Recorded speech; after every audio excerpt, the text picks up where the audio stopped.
Assalamualaikum warahmatullahi wabarakatuh. Kembali lagi di channel saya. Di kesempatan kali ini saya ingin membahas salah satu kompetensi dasar mata pelajaran bahasa Inggris yang harus dikuasai oleh siswa atau siswi kelas 11 SMK, yaitu tentang passive voice. What is it? We use passive sentences, usually called the passive voice, when it is not important who or what does the action. Jadi kita menggunakan kalimat-kalimat pasif atau biasa disebut dengan passive voice ketika kita merasa bahwa pelaku atau yang melakukan aksi tersebut tidak penting. Sehingga the object of an active sentence becomes the subject of a passive sentence. Objek pada kalimat aktif menjadi subjek pada kalimat pasif. Contohnya misalkan di sini ada kalimat aktif, yaitu kenapa yang disebut kalimat aktif? Karena subjeknya melakukan sesuatu. Ya, ini adalah contoh kalimat aktif, yaitu robots make these cars. Robot-robot membuat mobil-mobil ini. Ini disebut kalimat aktif karena si subjek atau si robot-robot ini membuat mobil-mobil ini. Nah, kalimat aktif ini bisa menjadi kalimat pasif, yaitu dengan meletakkan objeknya menjadi subjek pada kalimat pasif, sehingga menjadi kalimat pasifnya adalah these cars are made by robots. Mobil-mobil ini dibuat oleh robot-robot. Ini disebut kalimat pasif. Kenapa? Karena subjeknya atau these cars-nya ini tidak melakukan sesuatu tapi dikenai perlakuan.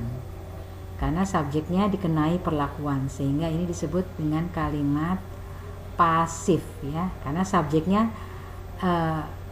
tidak melakukan aksi gitu ya maksudnya ya. Tapi dikenai perlakuan.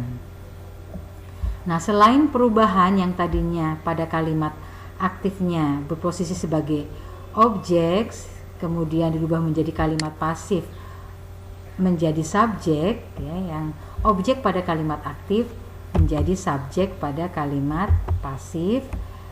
Selain ada perubahan posisi itu juga ada perubahan kata kerja tentu saja ya. Tadi kan pada kalimat aktifnya kata kerjanya membuat. Nah, pada kalimat pasif kata kerjanya menjadi dibuat. Itu kalau dalam bahasa Indonesia. Dalam bahasa Inggris pun sama ya.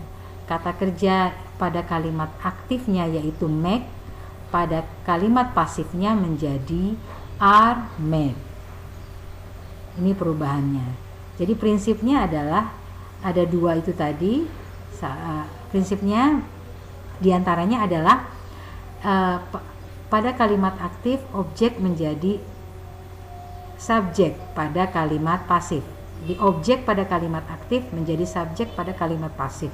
Kemudian juga prinsip yang selanjutnya adalah ada perubahan kata kerja juga. Ya, kata kerja aktif ada perubahan ketika dirubah menjadi kata kerja pasif.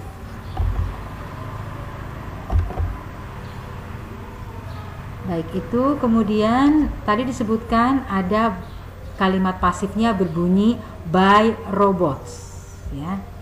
Nah, menggunakan kata depan by yang artinya adalah oleh itu juga bisa dipakai pada kalimat pasif apabila kita merasa bahwa pelakunya penting. Jadi apabila pelakunya penting maka si pelaku tadi diletakkan setelah kata depan by sehingga menjadi these cars are made by robots. Nah, di sini tetap disebutkan robotnya apabila kita merasa bahwa robot ini juga penting untuk disebutkan. Nah, diletakkan setelah kata by yang artinya oleh ya. Selanjutnya, kapan sih kita menggunakan kalimat pasif? Kita menggunakan kalimat pasif yaitu apabila we do not know who the agent is. Kita tidak tahu sih siapa pelakunya. Maka karena pelakunya kita tidak tahu, dipergunakanlah penyampaiannya dengan menggunakan kalimat pasif. Contohnya seperti I don't know who did it, but my pet rabbit has been let out. Mana kalimat pasifnya? Kalimat pasifnya ini, my pet rabbit has been let out.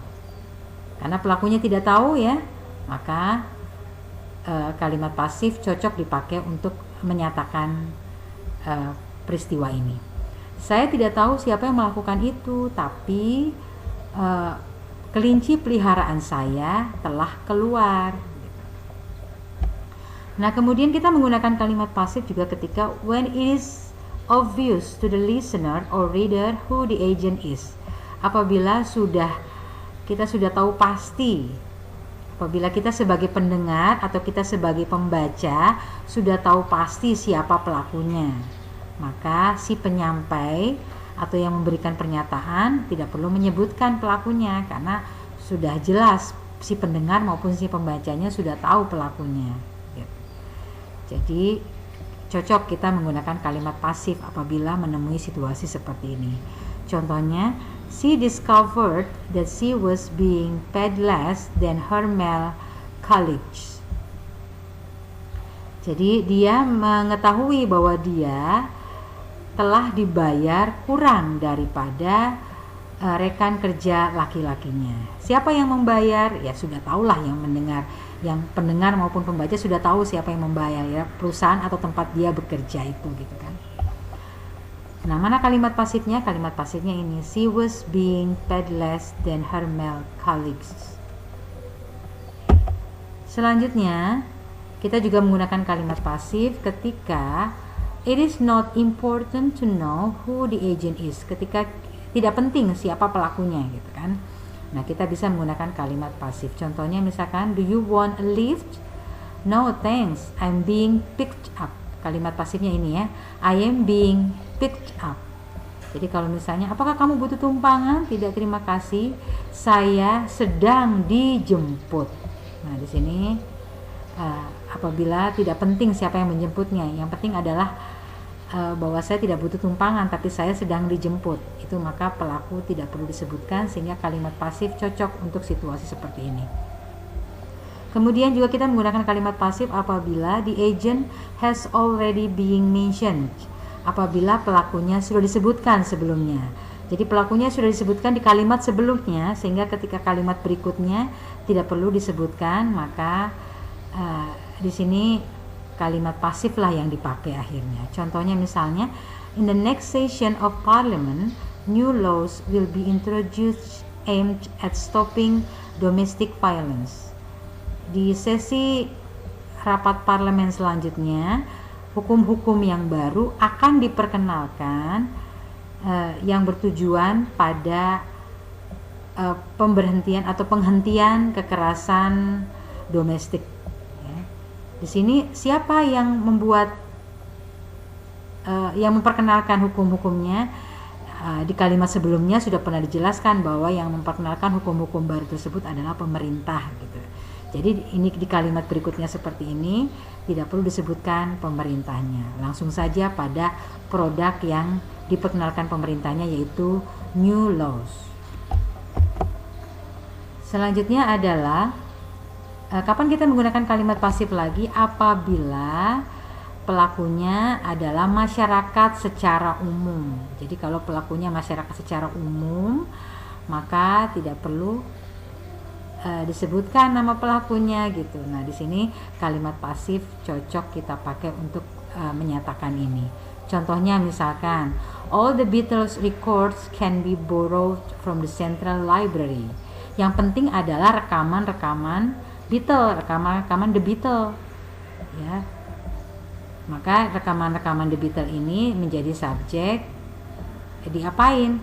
Dipinjam dari perpustakaan pusat. Seluruh rekaman-rekaman The Beatles bisa dipinjam dari perpustakaan pusat. Siapa yang meminjam? Ya semua masyarakat secara umum gitu. Ya. Nah, kemudian bagaimana sih bentuk dari kalimat pasif di sini? Nah, seperti kalimat aktif, kalimat pasif pun juga menyesuaikan dengan tensesnya. Ya, tentu saja di sini berkaitan dengan waktu. Kalau kita bicara tenses berarti berkaitan dengan waktu penyampaiannya gitu ya. Jadi sama dengan kalimat aktif, kalimat pasif juga bentuknya berbeda-beda tergantung waktu penyampaiannya. Di sini rumus utamanya adalah menggunakan be yang diikuti dengan kata kerja bentuk ketiga. Jadi di sini intinya adalah menggunakan kata kerja bentuk ketiga. Contohnya di sini apabila kalimatnya bentuk present simple atau simple present, maka rumus dari kalimat pasifnya adalah menggunakan am, is atau are diikuti dengan kata kerja bentuk ketiga. Contohnya misalkan ini ya. Ini kebetulan contohnya bentuk kalimat tanya, how is this word pronounced? Nah, di sini menggunakan kata kerja is, kata kerja bantu is atau to be is diikuti dengan kata kerja bentuk ketiga pronounced. Ini bentuk kalimat tanya contohnya ya. Kemudian apabila tensesnya adalah menggunakan present continuous tense, yaitu suatu tenses yang dipakai ketika menyatakan peristiwa yang sedang berlangsung, maka rumus kalimat pasifnya adalah am, are, is diikuti dengan being diikuti dengan kata kerja bentuk ketiga. Contohnya yaitu the house is being redecorated. Rumah tersebut sedang didekorasi ulang, sedang didekorasi ulang. Kemudian apabila bentuk tensesnya adalah present perfect, yaitu suatu tenses yang menyatakan peristiwa yang sudah terjadi dan selesai di waktu yang sekarang, maka rumusnya adalah menggunakan has atau have tergantung subjeknya, diikuti dengan been, diikuti dengan kata kerja bentuk ketiga. Contohnya, he has just been robbed. Dia baru saja dirampok. Kemudian apabila bentuk tensesnya past simple atau simple past, yaitu suatu tenses untuk menyatakan peristiwa yang lampau, maka bentuk pasifnya adalah was atau were tergantung subjeknya, ya diikuti dengan kata kerja bentuk ketiga. Contohnya, all his credit cards were stolen last week. Semua kartu-kartu kreditnya dicuri minggu yang lalu. Nah, kemudian juga apabila tensesnya bentuk past continuous atau menyatakan peristiwa yang sedang berlangsung di waktu yang lampau, maka kalimat pasifnya adalah was atau were diikuti dengan being, diikuti dengan kata kerja bentuk ketiga. Contohnya misalnya, he was being treated for depression when he won the lottery. Dia telah sedang diancam depresi ketika dia memenangkan lotre pada waktu yang lampau ya. Nah, kemudian bagaimana apabila bentuk tensesnya adalah simple past perfect, yaitu suatu bentuk tenses untuk menyatakan peristiwa yang sudah selesai di waktu yang lampau. Di sini bentuk kalimat pasifnya adalah had diikuti dengan been diikuti dengan kata kerja bentuk ketiga. Contohnya, the vegetables had been cooked for far too long, but we had to eat them. Sayuran-sayuran tersebut telah dimasak selama waktu yang lama, tapi kita harus memakannya. Kemudian bagaimana apabila bentuk tensesnya adalah simple future atau menyatakan peristiwa yang akan datang, maka bentuk kalimat pasifnya adalah will be diikuti dengan kata kerja bentuk ketiga. Contohnya, the house contents will be auctioned a week on Saturday. Jadi di sini diikuti dengan kata kerjanya menggunakan will be diikuti dengan kata kerja bentuk ketiga ya. Kemudian bagaimana apabila untuk menyatakan waktu yang sudah selesai di waktu yang akan datang, maka di sini rumusnya menggunakan will, have been diikuti dengan kata kerja bentuk ketiga. Kemudian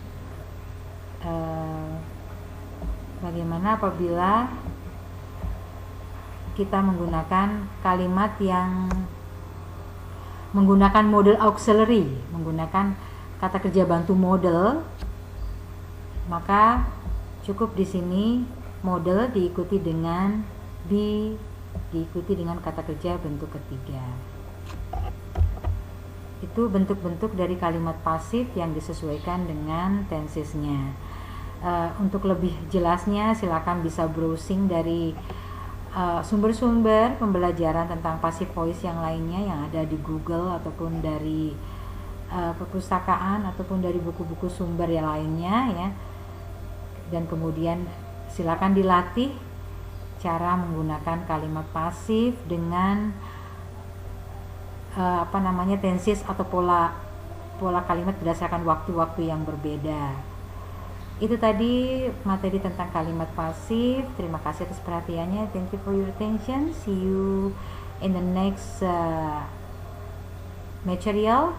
Thank you very much for your attention. Goodbye. Assalamualaikum warahmatullahi wabarakatuh.